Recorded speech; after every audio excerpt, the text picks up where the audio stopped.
I'm Matt Broyles. My pronouns are he, him, his, or they, them, theirs. I'm from Omaha, and I'm studying secondary social studies education.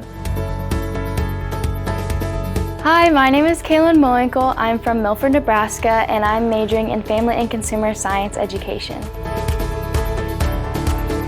Brianna Miller. My pronouns are she, her, and hers. I was born in Greenville, South Carolina, but live in Omaha, Nebraska, and my major is early childhood and elementary education. My name is Vanessa Lopez. I use she and her pronouns, and I am from Crete, Nebraska. And I am an elementary education major. I am Olivia Mirza. I am from East Hartford, Connecticut, and I'm currently studying agri-education with a biology endorsement. My name is Josh Hoynes. I'm from Bennington, Nebraska. I use he, him, his pronoun, and I am a secondary science education major. My transition from high school to college was very rough because I didn't really have any adults that could help me do that, but I did have a lot of friends that had parents that did go to a four-year college, and they were able to help me a little bit. And it also helped a lot with teacher scholars because we had so many people that I can bond with. My transition from Connecticut to Nebraska was very different. The two states are different in how the society acts and how people interact with each other is different, so it was an adjustment coming to a new state. Overall, people are a lot nicer in Nebraska. Coming here, I often felt like, is this where I'm supposed to be or where I belong? So I kind of had a hard time adjusting or finding things that fit me as a person of color, but since then I've been able to find different organizations that are helpful in being representative, but then I've also became more comfortable in just being myself and being where I want to be and then making it the best for me. This group of people have really helped me, especially my roommate, Madison. The best roommate I could ask for, and she was also very helpful into the transition. We both spent lots of long nights together, so with her and the group TSA together helped my transition a lot from high school to college.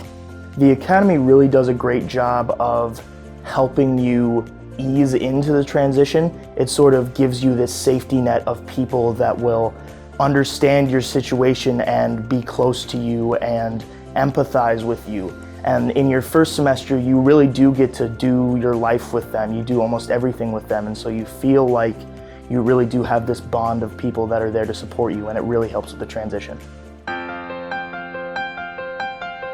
One of the things that I'm proud of about being in the Academy is I'm the only African American in the Academy, and so sometimes it can be a little nervous, but I take pride in it because now that I am part of the Recruitment Academy, I'm able to help and try and find other people to also gain more diversity within the Academy. So that's something that I'm really proud of, and I hope to continue to help other people of color to find their place as well at UNL and in TSA.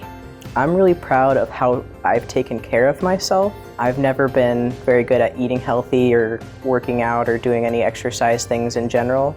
Since my major focused in the College of Agriculture and was mostly an East Campus major, I had to find ways where I had to actively seek out ways to plug myself into East Campus and find ways to make friends there. So a big thing I did was I joined a sorority, Sigma Alpha, which is an agriculture sorority. That was really good for me. I was able to meet other people in the College of Agriculture. I think a big goal of mine in FCS education is just to grow connections and help the kids grow into good citizens of the world, I guess. So I think with FCS, that's a good way to do that. Just from helping them learn the little things here and there that are important in your everyday life. I would say that the Academy has really taught me the importance of cooperation with people. I've really found that those moments are when I do some of my best work. I think really leaning on other people and asking for help has really been great, and that was something that I really didn't do much before college, but specifically with the Academy and the people that I have been introduced to, I now feel like I can ask for help almost any time, and I know that I'll have people there to support me. Being an agricultural education major, it's very different from all my friends who are in the College of Education. they all have classes together, and I tend to have classes with not many of the friends from city campus. And so the difference between the classes that we have can be a little bit challenging, because I know my friends, they have each other and they've all taken classes and can ask each other for recommendations on which professor to take and how easy or hard a class is. But me, I am kind of out there and having to figure all that stuff out by myself. And I have to turn outside of the Teacher Scholars Academy to find recommendations for stuff like that. When we are able to take classes together, currently we're taking Teach 330, multicultural education together. So that's really nice, being able to see them on a daily basis or a weekly basis in a classroom setting and being able to learn with them. So it was a bit of a change to have to come from an area where I could be a big fish in a small pond, and then all of a sudden there were a ton of people everywhere. But I really, specifically the Academy, helped a lot with making connections with people and building closer, tighter friend groups and having a smaller community that I really felt close to. The time management was a very big struggle for me, so I think being actively shown how to do it, I think that would have helped me a lot in the beginning, in my first semester. But also it was I feel very good about the fact that I had to experience it myself, because otherwise I wouldn't have learned it the way I learned it. But being actively shown, that would have helped me. Even though I am the only African American woman in this cohort, I definitely think that they are extremely supportive and you don't feel left out at all. There is a lot more diversity in the Academy than a lot of people may just see just by looking.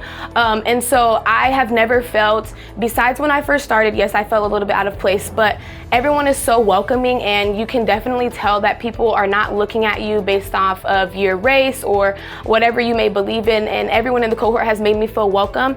And they have also continued to check in on me, and I know even when we were not in school, when we were gone for the pandemic, people were still checking in with the whole Black Lives Matter going on and everything. There were still people in the cohort checking in on me, Braden himself checking in, and so you still feel welcome. And although it's a little nerve-wracking sometimes, you never feel like you're out of place or like you may just not belong in the cohort.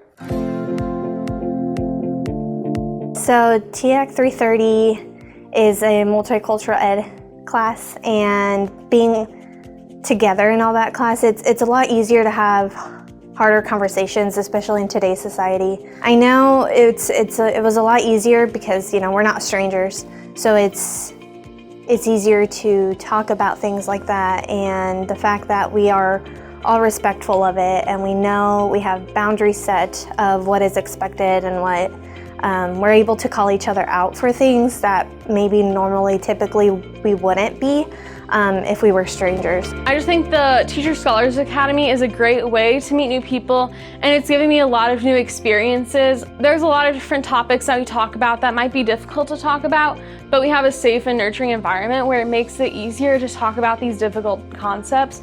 In the very beginning, we set standards for what we wanted for our academy, and we came up with respectful ground rules that we felt would be necessary to make sure that we can have those conversations.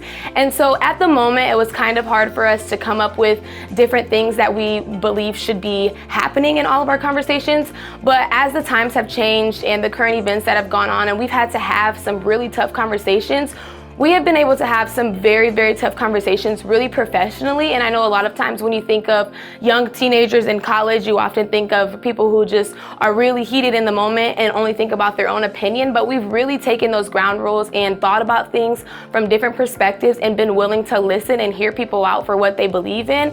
And so having that community and setting up those standards already in the beginning has really allowed us to just be comfortable talking to each other and agreeing to disagree in a really respectful way. So there have been a lot of opportunities for difficult discussions with my cohort specifically, and I think we usually do a great job of being open with each other and being honest about what we do or don't understand.